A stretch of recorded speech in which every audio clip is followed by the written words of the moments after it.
Latifa Eshakch est née au Maroc en 1974. C'est une artiste de renommée internationale qui vit à Fuy, qui travaille à Martigny.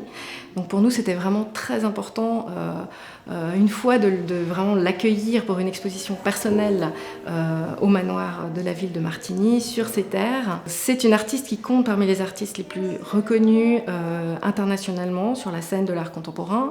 Elle bénéficie du soutien de grandes galeries d'art. Elle a exposé dans les lieux les plus illustres de New York à Los Angeles, en passant par l'Australie, Tel Aviv. Et puis elle a reçu des prix illustres, le prix Marcel Duchamp 2013, qui est le grand prix qu'on peut recevoir en tant qu'artiste d'art contemporain. Elle a également représenté la France à la Biennale de Venise en 2011.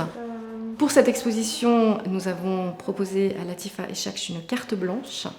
Elle donne comme titre à cette exposition « Dans la maison vide », petit clin d'œil à Paul Naref, dont les paroles de la chanson résonnent comme une sorte de ode au souvenir.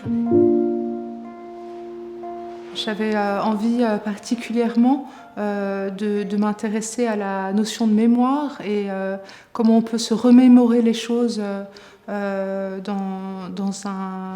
un lieu à l'aide d'objets. Et c'est un peu le cas dans ces vieilles maisons. On essaie toujours de se remémorer quelle a pu être un peu l'histoire des gens et les histoires qui ont traversé ces époques et ces espaces. J'étais partie déjà sur cette pièce qui s'appelle Crossfade.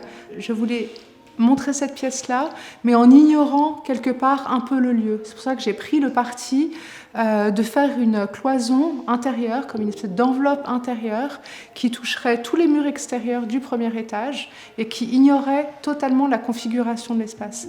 Et donc du coup, ça nous permet au fait d'avoir une espèce de paysage beaucoup plus grand dans lequel on se déplacerait comme ça de salle en salle, en oubliant un peu quelque part où on est. C'est-à-dire que l'encre, c'est un matériau qui est utilisé normalement pour l'écriture et le dessin classique. Et sur beaucoup de mes pièces, j'essaye de le remettre en jeu de façon différente. C'est-à-dire de le mettre comme si l'encre devenait une espèce de voile ou de cache qui viendrait cacher des objets ou cacher une utilité, ou bien qu'on retrouverait sous forme d'accidents, de taches. C'est une espèce de travail d'écriture qui viendrait raconter autrement une histoire passée avec des objets ou avec des photographies passées.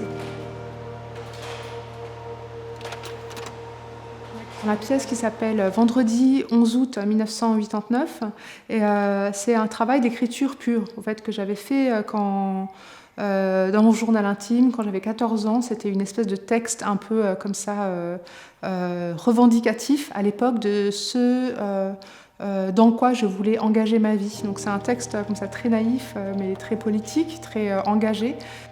Ce travail-là, je l'ai séparé en plusieurs blocs de texte, imprimés, et puis ensuite affiché au mur en très grand. Et ensuite, je l'ai effacé. En fait, j'ai enlevé les mots, en rendant presque impossible la lecture totale de la pièce, un peu comme une forme un peu de geste un peu pudique, et en même temps un geste de dégradation.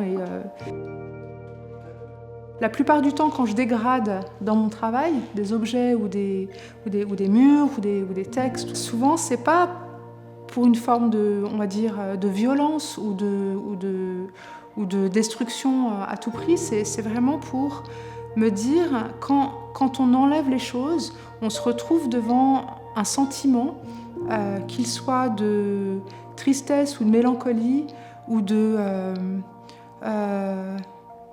ou juste de temps comme ça entre deux, où on ne sait plus sur quoi se tenir.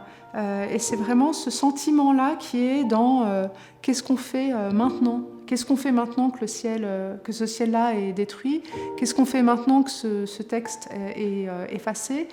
Qu'est-ce qu'on fait maintenant que ces objets ont été recouverts ? Et c'est plutôt cette question-là. Donc il y a pas, c'est pas plus une violence, c'est quelque part une violence nécessaire pour donner, on va dire, un nouvel élan afin de reconstruire les choses autrement.